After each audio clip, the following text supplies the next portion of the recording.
आज की खबर का मेन्यू है कोलकाता रेप केस। एक के बाद एक इस देश में 2013 जब से निर्भया कांड हुआ उसके बाद केस घटने चाहिए थे, लेकिन वो केस लगातार बढ़ते गए हैं। आज की खबरों के मेन्यू में यही हम बात करेंगे, कोलकाता रेप केस। हाल ही में कोलकाता में एक रेप केस हुआ जिसने पूरे देश को एक बार फिर से झकझोर कर रख दिया। महिला सुरक्षा पर सवाल इसी खबर का दूसरा पहलू रहेगा, जहां महिला सुरक्षा के ऊपर काफी ज्यादा सवाल उठ रहे हैं। इसके अलावा कोलकाता रेप केस में क्या क्या अपडेट था, क्या क्या हुआ, किसकी गिरफ्तारी हुई, कौन आरोपी था, सब कुछ आपको बताएंगे। और तीसरे पार्ट में हम विश्लेषण करेंगे कि आखिर कोलकाता में महिला सुरक्षा क्या भगवान भरोसे है। जिस कोलकाता को एनसीआरबी रैंकिंग में सुरक्षा के मामले में पहला स्थान दिया गया था, वहां पर आखिर क्यों महिलाओं के प्रति अपराध लगातार बढ़ते जा रहे हैं। तो आज खबर एक है, लेकिन इसके पहलू तीन है। खबर की शुरुआत करते हैं। कोलकाता में एक लॉ कॉलेज की छात्रा के साथ 25 जून 2025 को हुए सामूहिक बलात्कार ने पूरे देश को झकझोर कर रख दिया। यह घटना साउथ कोलकाता लॉ कॉलेज परिसर में हुई और इसके बाद हुए खुलासे बताते हैं कि जो इसका मुख्य आरोपी था, इसके मुख्य आरोपी का आपराधिक इतिहास और कॉलेज में उसका आतंक कितना गहरा था। घटना का विवरण आपको सबसे पहले बता देते हैं। 25 जून की शाम 24 वर्षीय एक पीड़िता कॉलेज परिसर में किसी काम से गई थी। शिकायत के अनुसार मुख्य आरोपी मनोजीत मिश्रा, जो कि कॉलेज का ही एक पूर्व छात्र था और टीएमसीपी का पूर्व नेता था, और दो अन्य छात्र जिनका नाम प्रोमित मुखर्जी और जैद अहमद है, इन्होंने उसे जबरन गार्ड रूम में बुलाया। पीड़िता का आरोप है कि वहां उसके साथ सामूहिक दुष्कर्म किया गया। आरोपियों ने उसे धमकाया, उसके साथ मारपीट की और घटना का वीडियो भी बनाया। उसे धमकी भी दी गई कि अगर उसने किसी को बताया तो वो वीडियो को इंटरनेट पर सार्वजनिक कर देंगे या फिर वायरल कर देंगे, उसके माता पिता को गिरफ्तार करवा देंगे और उसके प्रेमी की हत्या तक कर देंगे। ये धमकियां पीड़िता को दी गई। अब इसमें जांच और गिरफ्तारियों को लेकर क्या अपडेट है, पहले वो जानिए। पुलिस ने इस मामले में त्वरित कार्रवाई की। गिरफ्तारियों की बात करें तो पुलिस ने अब तक 4 लोगों को गिरफ्तार किया है, जिनमें मुख्य आरोपी मनोजीत मिश्रा, जो आप तस्वीरों में भी इस समय देख पा रहे हैं। मुख्य आरोपी मनोजीत मिश्रा, छात्र प्रोमित मुखर्जी, जैद अहमद और कॉलेज का सुरक्षा गार्ड पिनाकी बनर्जी शामिल है। एसआईटी का गठन इसके बाद किया गया। कोलकाता पुलिस ने इस मामले की जांच के लिए 5 सदस्यीय विशेष जांच दल यानी कि एसआईटी का गठन किया। अब सबूतों को किस तरह से इकट्ठा किया गया। एसआईटी ने कॉलेज परिसर से महत्वपूर्ण सबूत जुटाए हैं, जिनमें सीसीटीवी फुटेज है। 7 घंटे से ज्यादा की सीसीटीवी फुटेज में पीड़िता को गार्ड रूम में जबरन ले जाते हुए और आरोपियों और सुरक्षा गार्ड की गतिविधियों को स्पष्ट रूप से देखा गया है। इसकी मेडिकल रिपोर्ट क्या कहती है? पीड़िता की मेडिकल रिपोर्ट में यौन शोषण की पुष्टि हुई है। रिपोर्ट में पीड़िता के शरीर पर चोट के निशान यानी कि गर्दन, छाती और जांघों पर खरोच के निशान और काटने के निशान पाए गए हैं, जो कि जबरन शारीरिक संबंध बनाने का संकेत देते हैं। डॉक्टरों ने स्पष्ट रूप से यह कहा है कि बलात्कार से इनकार नहीं किया जा सकता है। इसके कुछ डिजिटल साक्ष्य भी हैं। पुलिस ने आरोपियों के मोबाइल फोन जब्त कर लिए हैं और फॉरेंसिक जांच के लिए भेजे गए हैं, क्योंकि पीड़िता ने आरोप लगाया है कि घटना का वीडियो बाकायदा रिकॉर्ड किया गया। एक आरोपी के मोबाइल से 1.5 मिनट का वीडियो क्लिप भी बरामद हुआ है इस पूरे मामले में। छात्र संघ कक्ष, वॉशरूम और गार्ड रूम से बालों के नमूने, अज्ञात तरल पदार्थों की बोतलें और एक हॉकी स्टिक, जिसका इस्तेमाल पीड़िता को धमकाने के लिए किया गया था, जैसे महत्वपूर्ण सबूत भी मिले हैं। तीनों जगहों पर संघर्ष के स्पष्ट संकेत मिलते हैं।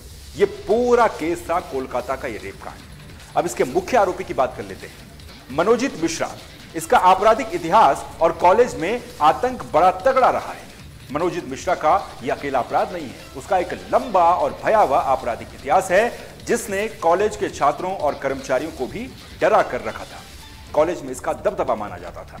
मनोजीत कॉलेज का पूर्व छात्र होने के बावजूद वहां पर उसकी तूती बोला करती थी। उसकी दोस्त और एक जानकार ने एक न्यूज चैनल को बताया कि उसका पूरे कॉलेज में आतंक था। शिक्षक तक उससे डरते थे और घबराते थे। महिलाओं के प्रति उसकी विकृत सोच पहले से ही देखी गई थी। मनोजीत अक्सर महिला छात्रों से आपत्तिजनक तरीके से पूछताछ करता था, अपनी भाषा में बात करता था कि क्या तुम मुझसे शादी करोगी, इस तरीके के बयान वो लड़कियों को लेकर के देता था।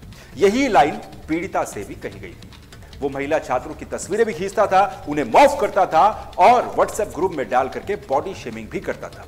उसकी हरकतों से कई छात्र इतने डर गए कि उन्होंने कॉलेज में आना तक छोड़ दिया। अब इसका टीएमसी से क्या संबंध है, यानी कि तृणमूल कांग्रेस ममता बनर्जी की पार्टी, जो सत्ताधारी पार्टी थी। टीएमसी से संबंध और राजनीतिक संरक्षण की अगर बात करें तो उसकी दोस्त के अनुसार जो उसने एक समाचार चैनल को बयान दिया है, उसमें मनोजीत के खिलाफ कई बार शिकायतें की गई, लेकिन उसके मजबूत राजनीतिक कनेक्शन, जिसमें टीएमसी के कनेक्शन जाहिर सी बात रहे होंगे, इसके कारण कोई कार्रवाई नहीं होती और खुले तौर पर वो ये कहता था कि उसका कोई कुछ नहीं बिगाड़ सकता क्योंकि उसकी पहचान शीर्ष बड़े नेताओं से है। अब क्या ये एक योजनाबद्ध हमला था? एसआईटी का यह कहना है कि यह पहले से ही योजनाबद्ध था। तीनों आरोपी काफी समय से इसकी योजना बना रहे थे। अब इसकी क्राइम कुंडली अगर हम देखें मनोजीत मिश्रा की, तो मनोजीत मिश्रा पर कई पुलिस की शिकायतें दर्ज हैं और वो अधिकतम मामलों में जमानत पर बाहर रहता था। उसके खिलाफ दर्ज कुछ प्रमुख मामलों में जुलाई 2019 का केस है। साउथ कलकत्ता लॉ कॉलेज में महिला छात्र की ड्रेस फाड़ने का केस उसके खिलाफ दर्ज था। दिसंबर 2019 में दोस्त के घर से म्यूजिक सिस्टम, परफ्यूम और चश्मे चुराने का केस उसके खिलाफ दर्ज था। मार्च 2022 में स्विनहो लेन में एक महिला से छेड़छाड़ का मामला उसके खिलाफ दर्ज था। अप्रैल 2017 में एक आदमी पर हमला करने के मामले में वो जेल गया था। 2024 मई का महीना कॉलेज गार्ड को पीटने और संपत्ति को नुकसान पहुंचाने का मामला। बलात्कार के आरोपों से उसके द्वारा, यानी कि जो आरोपी है उसके द्वारा इनकार किया गया है। पुलिस ने बताया है कि मनोजीत ने बलात्कार के आरोपों से इनकार किया है और कहा है कि यह आपसी सहमति से हुआ था। पुलिस अब उसकी हिरासत बढ़ाने की तैयारी भी कर रही है। उसका आपराधिक इतिहास पेश किया जा रहा है कोर्ट के सामने। अब हम अगर बात करें, इस घटना ने कोलकाता और पूरे देश में भारी आक्रोश और विरोध प्रदर्शनों को जन्म दे दिया है। एक बार फिर से लोग सड़कों पर हैं। महिला सुरक्षा को लेकर के हल्ला मचाया जा रहा है। विभिन्न छात्र संगठनों और राजनीतिक दलों ने न्याय की मांग की है। भाजपा ने सत्तारूढ़ टीएमसी यानी कि तृणमूल कांग्रेस पर मुख्य आरोपी को बचाने का आरोप लगाया। हालांकि टीएमसी ने आरोपी के साथ किसी भी संबंध से इनकार किया है। यह मामला एक बार फिर महिलाओं की सुरक्षा और शैक्षणिक संस्थानों में यौन उत्पीड़न की रोकथाम की आवश्यकता पर गंभीर सवाल खड़े करता है। यह घटना न केवल एक जघन्य अपराध है, बल्कि यह शैक्षणिक संस्थानों में सुरक्षा की कमी और कुछ व्यक्तियों के द्वारा अपने कथित राजनीतिक प्रभाव का दुरुपयोग करके अपराध करने की छूट को भी उजागर करता है। ये तमाम बातें हैं। अब हम बात करेंगे महिला सुरक्षा को लेकर के आंकड़े क्या कहते हैं। महिला सुरक्षा के आंकड़े यानी कि एनसीआरबी रिपोर्ट्स के अनुसार सबसे सुरक्षित शहर का टैग कोलकाता को दिया गया था।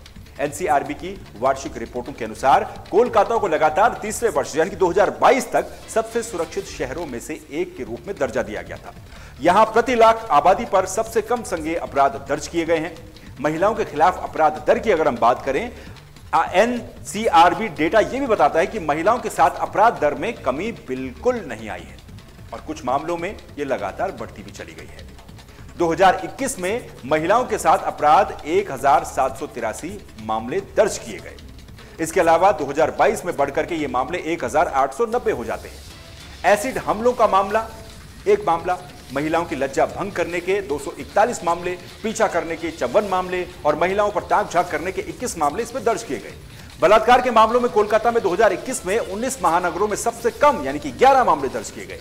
लेकिन हालिया जो 2 घटनाक्रम हुए हैं वो काफी ज्यादा जिन्होंने प्रभाव डाला है वो दर्ज किए गए हैं। जबकि दिल्ली में 1226 और जयपुर में 502 मामले थे। सोचिए, जहां दिल्ली में देश की राजधानी में 1000 से ज्यादा मामले, वहां कोलकाता में मात्र 11 मामले। या तो यह कहा जा सकता है कि केस होते हैं लेकिन दर्ज नहीं होते, या तो फिर यह कहा जा सकता है कि कोलकाता की व्यवस्था बहुत शानदार है। लेकिन कुल मिलाकर महिलाओं के खिलाफ अपराधों की दर प्रति लाख की आबादी पर कोलकाता के लिए 26.2 थी।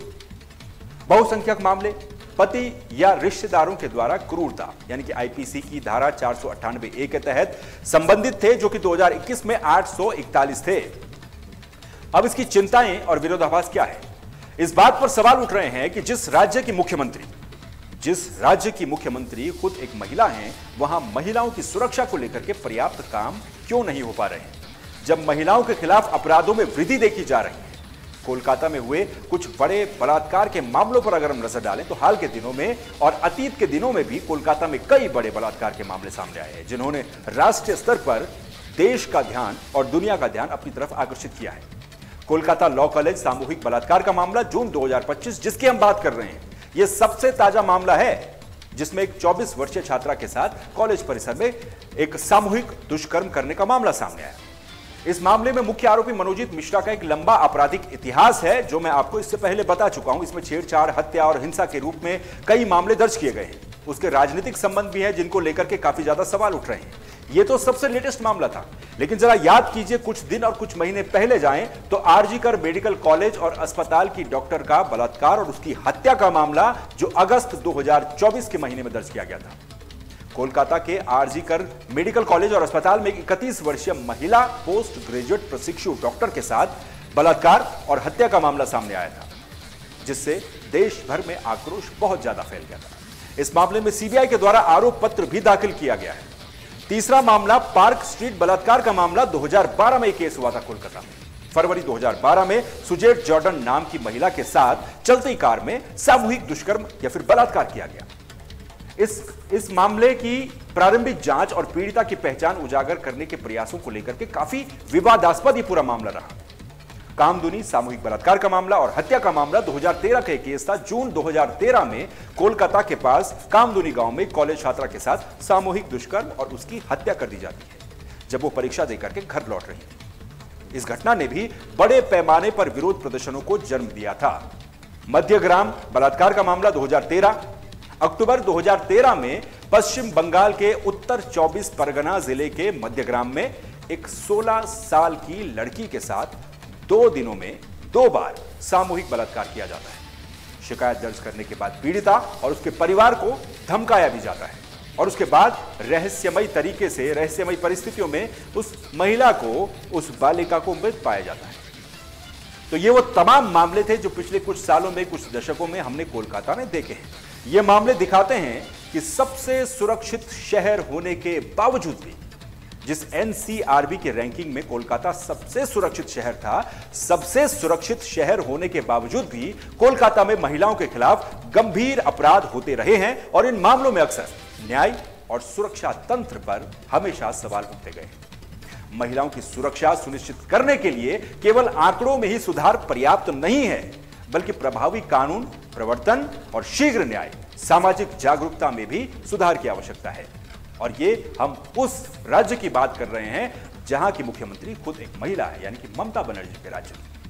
अगर इसी तरीके से कोलकाता में महिला सुरक्षा का मामला चलता रहा तो फिर न जाने कोलकाता में कितने आरजी कर मेडिकल कॉलेज और कितने लॉ कॉलेज जैसे केस आगे भी आपको देखने को मिलेंगे। तो यह था कोलकाता केस का पूरा लेखा जोखा, और इसके साथ ही क्या डेटा कहता है पिछले कुछ सालों में किस तरह से क्राइम कोलकाता में बढ़ा है।